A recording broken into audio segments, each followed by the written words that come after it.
Hi, everybody. This is Ashley McNulty. I'm with Coldwell Banker, and this is my very first episode of Go Live, or what did I say? Ask Me Anything. Keep it clean, please, but we will answer anything.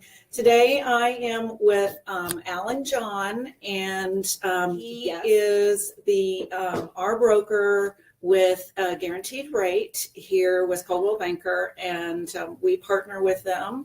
And today I wanted to introduce him and talk a little bit about what 2008 is going to mean for everybody. If you're looking to buy a house, if you're looking to sell a house, what kind of interest rates are you looking at? And Alan has a couple of things that he wants to talk about as well.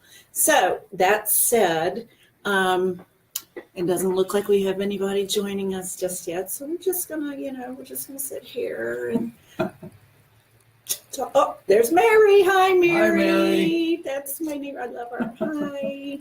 Okay, so we have one on, and I will post this on Facebook. So if you miss it live, then we will certainly post it on there. So I am going to hand it over to Alan. Again, ask us anything. We will. That. There you go. That's welcome to my life. So anyway, we are here to answer any questions. Alan, there it is again.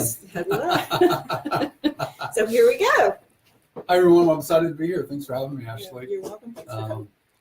The one thing that I wanted to say is kind of go into the new year is the Federal Reserve announced at the end of last year that this year, just like last year, we're going to be inching up in interest rates. Mm-hmm. So as home prices continue to go up, supply continues to kind of go down. I think it's been the trend over the last little bit. So what's out in the market gets less and less, it seems like. So the supply is down, but the demand is up because there's going to be a lot of buyers coming into the market because interest rates may inch up. So what could happen is your buying power could potentially go down because you're going to pay more for houses, right, and a little bit higher in interest rate as they inch up. So those two things, as we go into the new year, I would say if you're wanting to enter into the market as a buyer, and you have questions about that, I think those would be the two biggest things that we face going into this year. So what do you think about, I know that I have heard that the government was planning on raising the interest rates 4 times this year. I think they just did one interest rate increase, and we don't know exactly what that's going to be. It could be 0.5%, it could be 1%. Everybody knows, we just don't know what that's going to mean. But if I were, let's say I had $200,000 to buy a house, and the interest rates now are what for a conventional?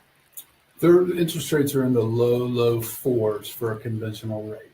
Okay, which is, that's a very good rate. It's cheap money, continues to be cheap money. Yep. Okay, so even if it went up 0.5%, that's still a very, very good rate. But talk to me about what that's going to do for your payment. How much of a difference are we looking at between a 0.25% or 0.5%?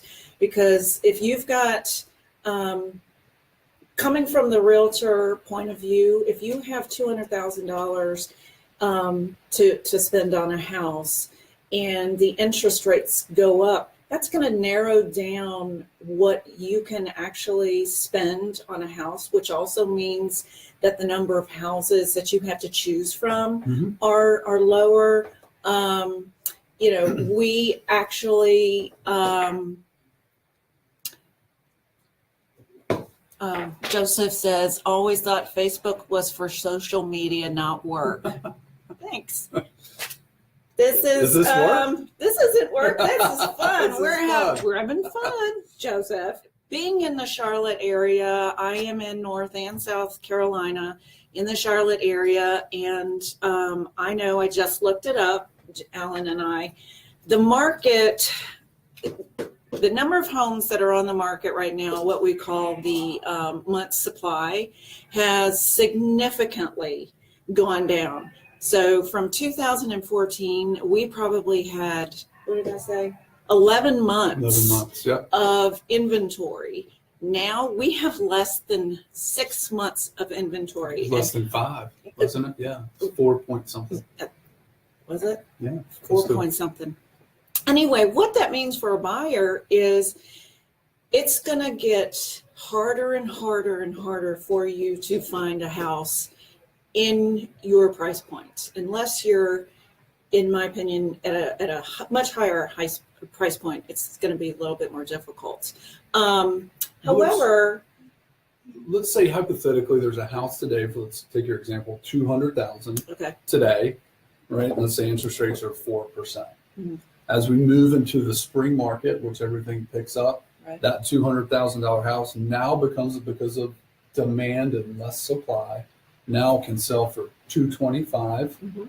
and the interest rate, let's say, goes to 4.25. right, And I'm just hypothetically saying that. Now, it's that your payment's probably going to adjust several $100s a month, that's just a lot on of, two factors that buyers have zero control over. and that's None. a lot of money for someone. You know, that a couple $100 for me. I don't know about you, but that means a nice dinner with my husband and maybe a couple glasses of wine Absolutely. or 3. Whatever. And just as important, it could prevent someone from getting qualified to Exactly. purchase that home. So And $200 a month could put their debt ratios to a point where it can't get it qualified mhm. for various different reasons.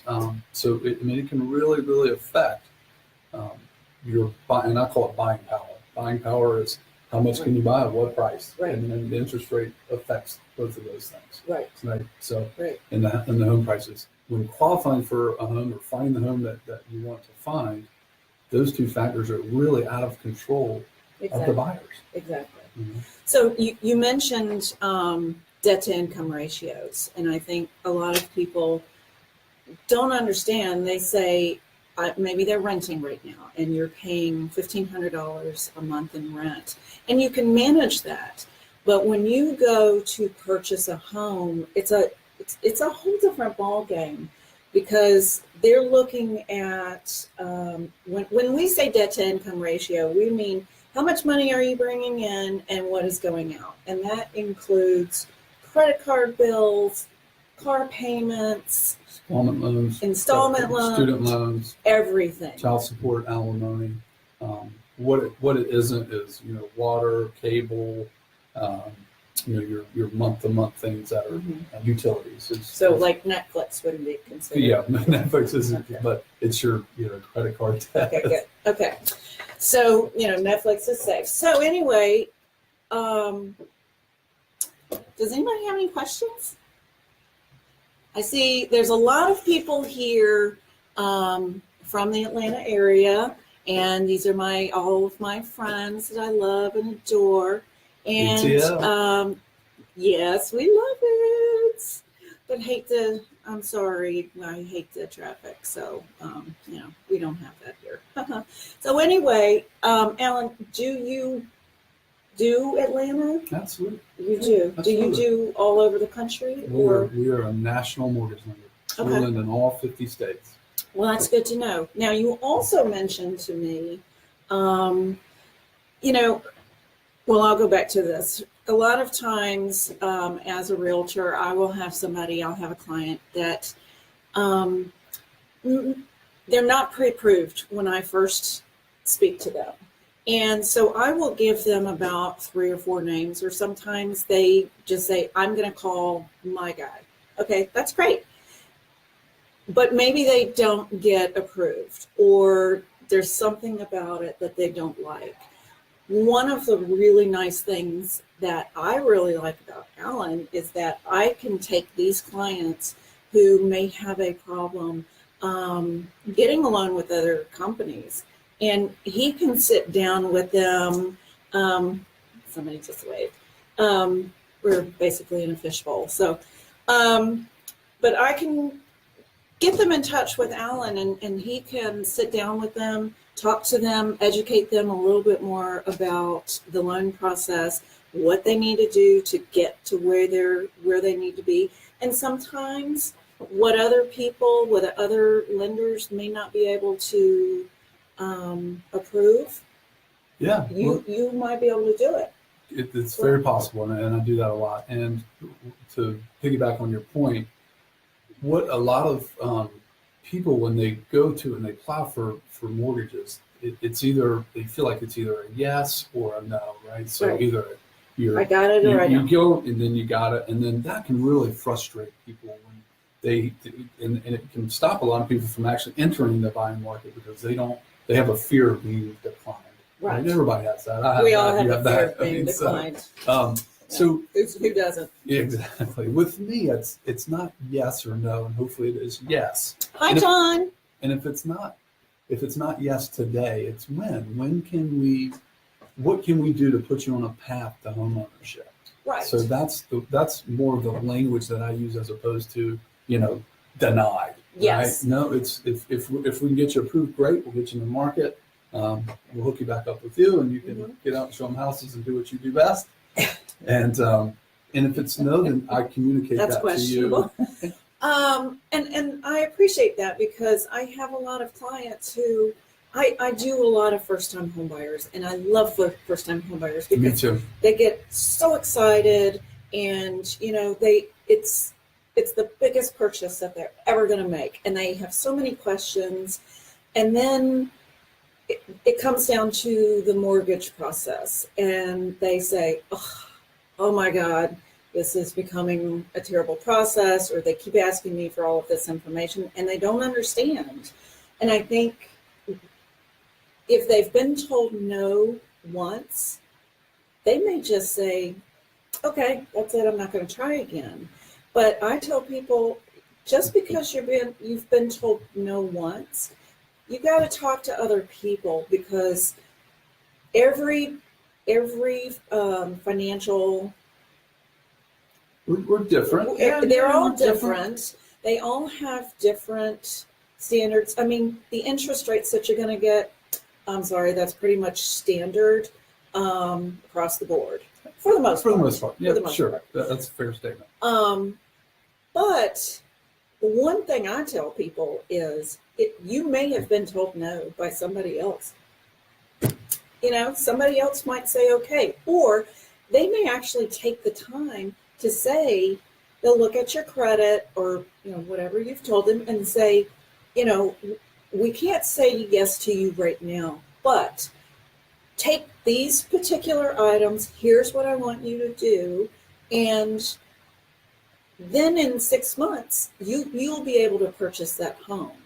And I think that's very important because I don't think a lot of people, especially for some home buyers, they really don't understand the process. They don't. And it's very important to explain that to everyone. And I think that Alan does a really, really fantastic job in doing that. Now, this is not a let me sell Alan because he's so fabulous.